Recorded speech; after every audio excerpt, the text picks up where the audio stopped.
Movie के starting में सन 1673 में मेक्सिको का एक सीन दिखाया जाता है जिसमें एक फैमिली को दिखाया गया है। उनमें एक हस्बैंड और एक वाइफ और उनके 2 छोटे बच्चे होते हैं। वो लोग अपनी लाइफ में बहुत खुश होते हैं। ये दिखाया जाता है कि उन बच्चों में एक बच्चा अकेला है जो अपनी मदर को फाइंड कर रहा है। अपनी माँ को ढूंढते हुए वो एक नदी के पास चला जाता है जहाँ पर वो देखता है कि उसकी मदर उसके भाई को नदी में डुबोकर मार रही है। बच्चे वो सब देखकर काफी डर जाता है और वहाँ से भागने की कोशिश कर, लेकिन उसकी मदर उसका पीछा करते हुए उसे पकड़कर ले ही जाती है। इसके बाद सन 1973 में लॉस एंजलिस को दिखाया गया। यहाँ पर एना नाम की एक औरत दिखाई जाती है जो अपने 2 बच्चों क्रिस और समंथा के साथ रहती है। वो अपनी लाइफ को अकेले ही गुजार रही थी क्योंकि एना के हस्बैंड एक पुलिस ऑफिसर थे जिनकी डेथ हो चुकी। एना बच्चों का ख्याल और घर के सारे मामला खुद अकेले ही हैंडल करती थी। इसके अलावा एना डिपार्टमेंट ऑफ सोशल सर्विसेज में जॉब भी करती थी। इस डिपार्टमेंट का बेसिक वर्क ये देखना था कि पेरेंट्स अपने बच्चों की सही से तरबियत और परवरिश कर भी रही है या नहीं। एना को अपने ऑफिस से ये पता चलता है एक पेट्रिशिया नाम की औरत और उसके बच्चों का केस उसकी एक कोलीग को दिया जा रहा है। ये एक ऐसा केस था जिसे पिछले कई सालों से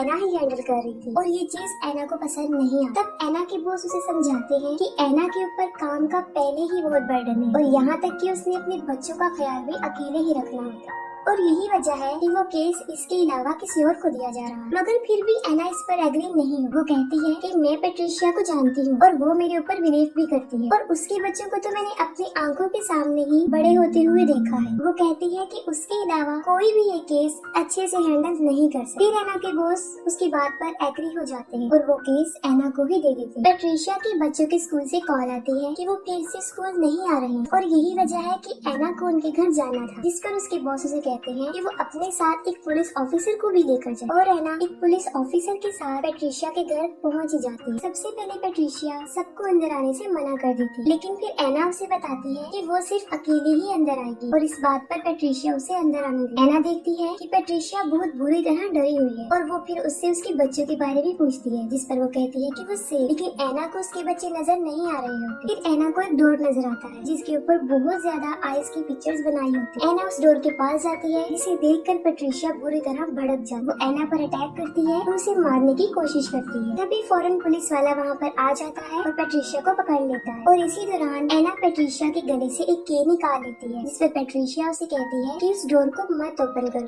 लेकिन एना दरवाजा खोल लेती है और उस डोर के अंदर पेट्रिशिया के दोनों बच्चे होते हैं। वो दोनों बच्चे भी बुरी तरह काफी डरे और सहमे होते हैं और एना को कहते हैं कि दरवाजा बंद कर वरना वो हमें मार दे। एना को इस बात की बिल्कुल भी समझ नहीं आती कि वो बच्चे लाल और रोना की बात कर रहे हैं। इसके बाद उन बच्चों को चाइल्ड सर्विस शेल्टर में भिजवा दिया जाता है। एना देखती है कि उन बच्चों के हाथ में जलने का निशान है, जिस पर वो बच्चे कहते हैं कि ये उसने ही किया। तब भी एना को समझ नहीं आती कि वो किसकी बात कर रही है। इसके बाद एना अपने घर चली जाती है और रात के वक्त लाल और रोना पेट्रिशिया के बच्चों को पानी में डिबोकर मार। उन बच्चों को नदी में डिबोने के दौरान लाल और रोना की आंखों से मुसलसल आंसू बह रहे हैं और यही वजह होती है कि उसे वीपिंग वुमेन कहा गया है। एना के पास कॉल आती है कि पेट्रिशिया के बच्चे नदी में डूबकर मर गए हैं। एना वहाँ पर पहुँच जाती है और अपने बच्चों को कहती है कि वो कार में ही बैठे रहे। वो कार को थोड़ा दूर ही पार्क करती है ताकि उसके बच्चों को कुछ भी पता ना चले। एना अभी उन बच्चों की डेड बॉडीज के पास पहुँचती ही है कि तभी वहाँ पर पेट्रिशिया भी आ जाती है और वो एना को कहती है कि तुमने मेरे बच्चों को मार डाला और ये भी कहती है कि सिर्फ एक ही रात बची थी और इसके बाद हमें उससे छुटकारा मिल जाता, जिस पर एना उससे पूछती है कि किससे और पेट्रिशिया जवाब देती है कि लाल और रोना से। इसके बाद पुलिस वाले पेट्रिशिया को वहाँ से ले जाते हैं। बाहर कार में समंथा सो जाती है जबकि क्रिस जाग रहा होता है। वो चुपके से गाड़ी से उतरकर उन बच्चों की डेड बॉडीज को देखने जाता है। इसी दौरान क्रिस को वहाँ पर किसी के रोने की आवाज आती है और ये कोई और नहीं होती बल्कि लाल रोना होती है जो कि क्रिस को अपने पास बुला रही होती है और फौरन वहाँ से गायब भी हो जाती है। फिर एकदम से वो क्रिस के पास आ जाती है और उसका हाथ पकड़ लेती है, जिससे कि उसका हाथ जल जाता है और क्रिस के हाथ पर भी जलने का वैसा ही जख्म हो जाता है जैसा पेट्रिशिया के बच्चों के हाथ पर था। क्रिस काफी डर जाता है और कार में आकर बैठ जाता है, लेकिन लाल रोना भी वहाँ पर पहुँच जाती है और क्रिस को डराना शुरू कर देती है। लाल और रोना कार के अंदर भी आने की काफी कोशिश करती है। फिर एना वहाँ पर आ जाती है और उन्हें लेकर घर आ जाती है। अगली सुबह एना चर्च जाती है और चर्च के बाहर एक विच डॉक्टर जिनका नाम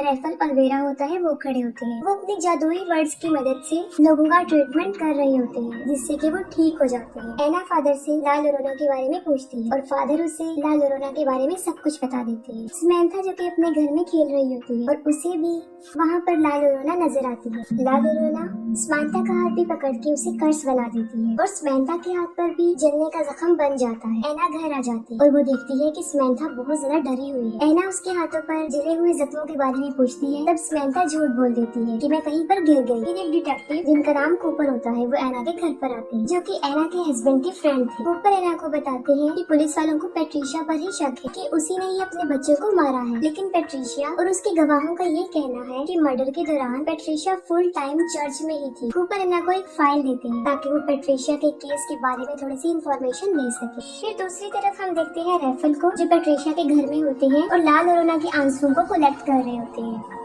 रात को एना पेट्रिशिया की फाइल देख रही होती है, तभी उसे वहाँ पर किसी की आहट महसूस होती है। वो जाकर देखती है तो क्रिस नींद में चल रहा होता है। तभी अचानक से घर का दरवाजा अपने आप खुल जाता है और ऐसे फील होता है जैसे कोई मैजिकल पावर अंदर दाखिल हो गई। एना क्रिस को उसके बेड पर सुला देती है और समंथा को देखती है और उसी वक्त कोई पेट्रिशिया के फाइल के पेपर्स को उठाकर जमीन पर फेंक देता है। तब एना समझ जाती है कि रूम में कोई और भी है और अचानक से एना देखती है कि समंथा के रूम में लाल लोना है। इससे पहले कि वो कुछ कर सकती अचानक से दरवाजा बंद हो जाता है। इसके बाद एना के रूम में भी लाल लोना आ जाती है और एना उसे कहती है कि वो वहाँ से चली जाए। इतनी ही देर में क्रिस और समंथा दरवाजा खोल के वहाँ पर आ जाते हैं। एना उन दोनों को अपने बेड पर सुला देती है, लेकिन खुद वो सारी रात जागती रहती है, उसे नींद नहीं आती। एना पेट्रिशिया से मिलने जाती है, लेकिन पेट्रिशिया एना को ही उसके बच्चों की मौत का जिम्मेदार समझती है और उसी दौरान एना पेट्रिशिया के हाथों पर वही जलने निशान देखती है। पेट्रिशिया उसे कहती है कि लाल लोना ने किया है और अब एना के बच्चों को भी उसके रोने की आवाज आएगी और वो उन्हें भी अपने साथ ले जाएगी। पेट्रिशिया एना को ये भी बताती है कि मैंने लाल लोना को कहा है कि मेरे बच्चे तो मुझे वापस दे दो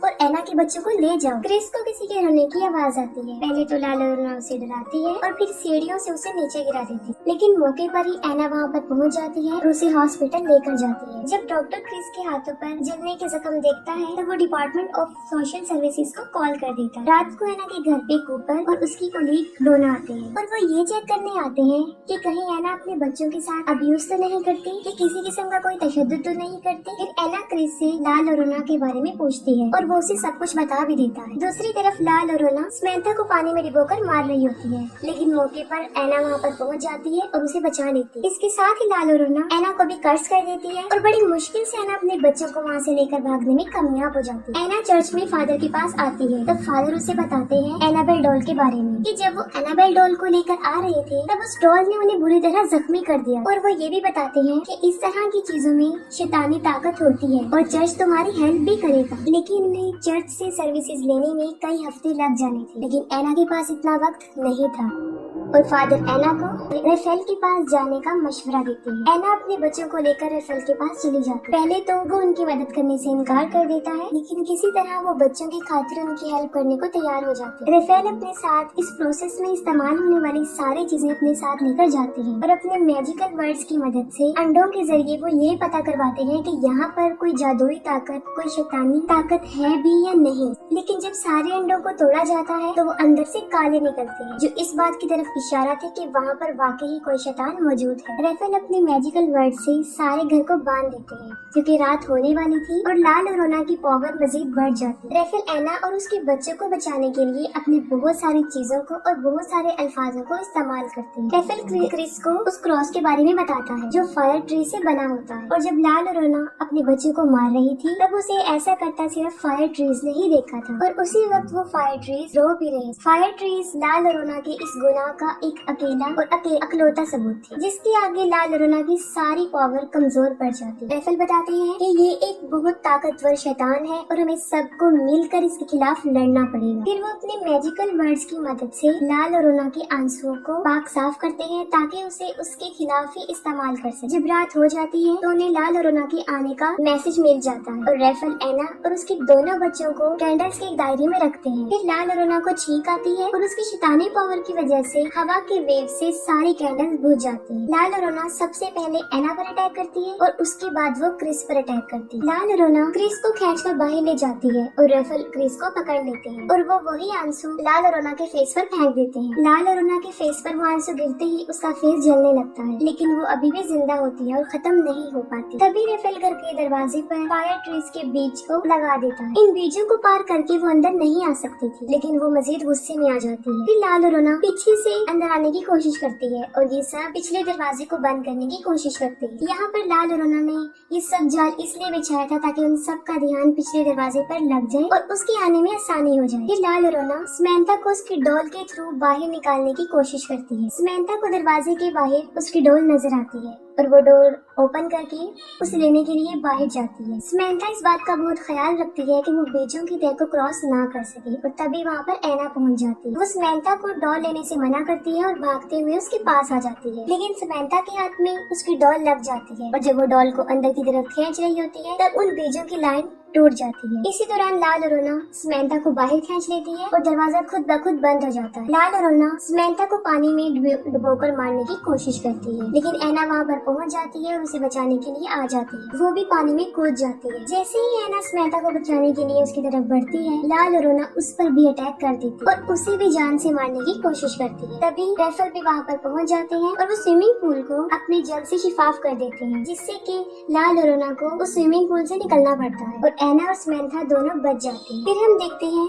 कि ऐना के हाथ में लाल और रोना का लॉकेट आ जाता है और वो लोग समंथा को लेकर अंदर भी आ जाते हैं। समंथा बार बार घर से जाने की कोशिश करती है, जिस पर रेफल ऐना को बताता है कि समंथा के ऊपर लाल और रोना हावी हो चुकी है और जब भी लाल और रोना समंथा को बुलाएगी तो ये फौरन उसकी तरफ चल पड़ेगी। रेफल ऐना को ये भी बताते हैं कि जब तक लाल और रोना से पीछा नहीं छूटता हमें इन दोनों बच्चों की हिफाजत करनी पड़ेगी। ऐना अपने बच्चों को कबर्ड में इसी तरह बंद कर देती है जैसे पैट्रिशिया ने अपने बच्चों को किया। दूसरी तरफ घर के बाहर लाल और रोना अभी भी बच्चों का वेट कर रही होती है। ऐना रेफल को वो लॉकेट दिखाती है जो उसने लाल और रोना के गले से उतारा था। रेफल ऐना को कहते हैं कि तुम इसे संभाल कर रखो, हम इसे उसके खिलाफ इस्तेमाल कर सकते हैं। कुछ देर गुजर जाने के बाद एक औरत उन बीजों की लाइन को क्रॉस करते हुए उनके बच्चों के पास पहुंच जाती है। ये औरत पैट्रिशिया होती है, जिसे ये लगता है कि अगर वो समंथा और क्रिस को लाल और रोना के हवाले कर देगी तो वो उसके बच्चे उसे वापस लौटा देगी। रेफल पैट्रिशिया को रोकने की बहुत कोशिश करता है, लेकिन वो उसे शूट करके मार देती है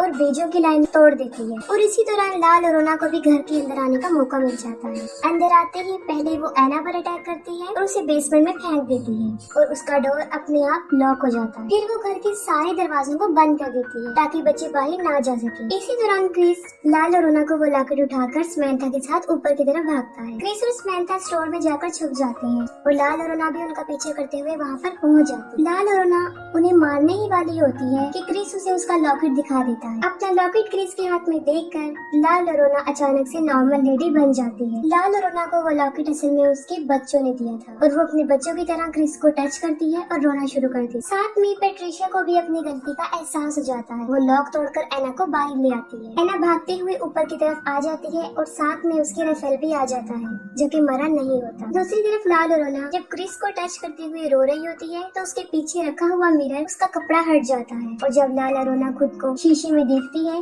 तो वो फिर से शैतान बन जाती है और वो शीशा भी टूट जाता है। लाल और रोना रेफल को हवा में उठाकर बाहर फेंक देती है और इसी दौरान ऐना भी वहाँ पर पहुँच जाती है। क्रिस और समंथा ऐना के पास भागकर आ जाते हैं। जैसे ही लाल और रोना ऐना क्रिस और समंथा को मारने के लिए उनकी तरफ बढ़ती है, रेफल उसकी तरफ फायर ट्री से बना हुआ वो क्रॉस फेंक देता है। ऐना उस क्रॉस को उठाती है और लाल और रोना के सीने में डाल देती है। उस क्रॉस की वजह से लाल और रोना खत्म हो जाती है और सब कुछ नॉर्मल हो जाता है और इसके साथ ही मूवी भी एंड हो जाती है।